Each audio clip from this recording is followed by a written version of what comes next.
you've achieved this level that's hard to comprehend, where I would think you can be very much in control of what you want to do and how you want to do it. Whenever I see footage of the early Stone shows, when guys have hit and you're in Denmark, you're trying to perform, kids are running up on stage and you're singing and people are jumping on your back. Yeah. Girls are jumping on you. And so half of your time is spent getting out of a headlock. Yeah. While singing. Yeah, while singing. And dancing. And dancing. All at the same time. Yeah. Those are the days. Do those moments occur to you now, every now and then? Because things are so locked down now in a great way. Yeah. But those early days were just so There was chaotic. There was no...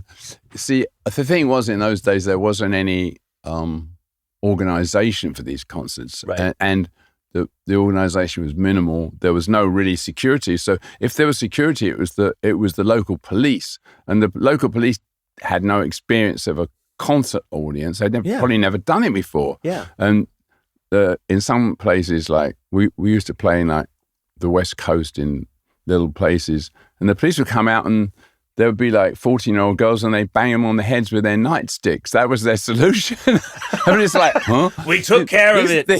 These could be your daughters. Yeah. You know what I mean? Maybe they are.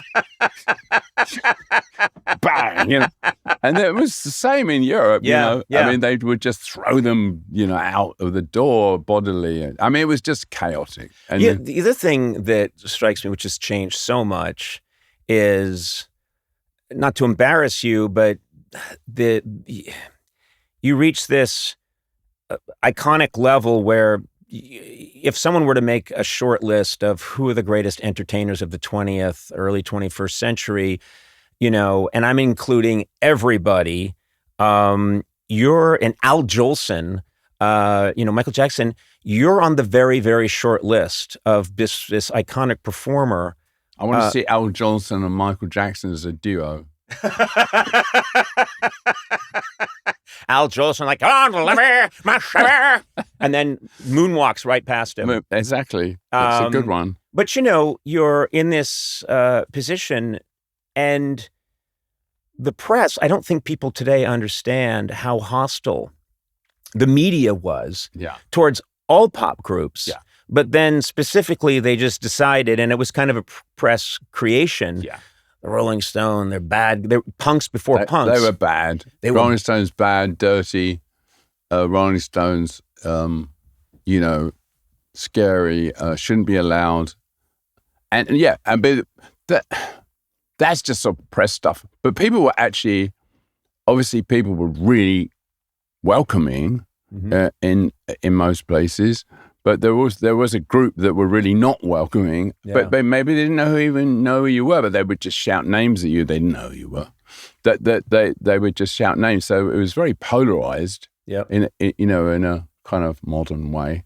But just the look of you, which when you look at the pictures is pretty normal. Really. It's tame now. Very tame. But in those days it wasn't. So it's hard to. That's why it's so hard to imagine, because we look pretty normal, and but not for those people that especially in the US when we first went there, like say '64, in the outside of New York and LA, we were like freaks for them. Yeah, it was also. I was always careful in my comedy career. A new band would come up or a new performer who looked strange, and my writers would say, let's make fun of that person. I would say, I do not want to be, because this footage doesn't age well. No. If this person goes on to be iconic. Yeah.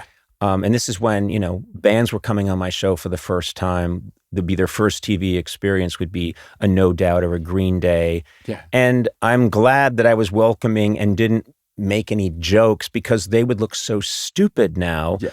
In the 1960s, all performers decided that these long-haired freaks from England were a passing fad. Yeah.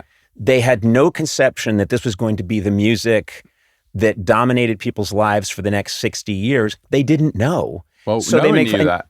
No one knew that. And so it was easy for them to be patronizing and to make a joke of it because it's an easy, cheap gag, you know? Yeah. I mean, that Dean Martin did it, you know, like famously. Ed Sullivan, we went on a lot. He didn't do it. But Ed Sullivan didn't do anything really. Yeah. He just, that was a different kind of person, but I don't think I think Ed Sullivan knew that he got good ratings because when the Beatles went on, whatever Ed Sullivan thought of the Beatles, that he got great ratings when they went on. So he knew what you're saying, that I bet there's no point in me making fun of them because who knows what's going to happen. Yeah. You know? But I mean, there were a lot of exceptions. There were talk show people, say maybe local, I can't remember all their names now, like Mike Wallace and all. They were willing to have serious conversations with you. Yeah. They respected you a bit more. There were others that did not. And you didn't do their shows. So I don't think people today understand, not that they should, but the environment that you guys were in 64, 65, 66, actually all through most of the 60s. Yeah.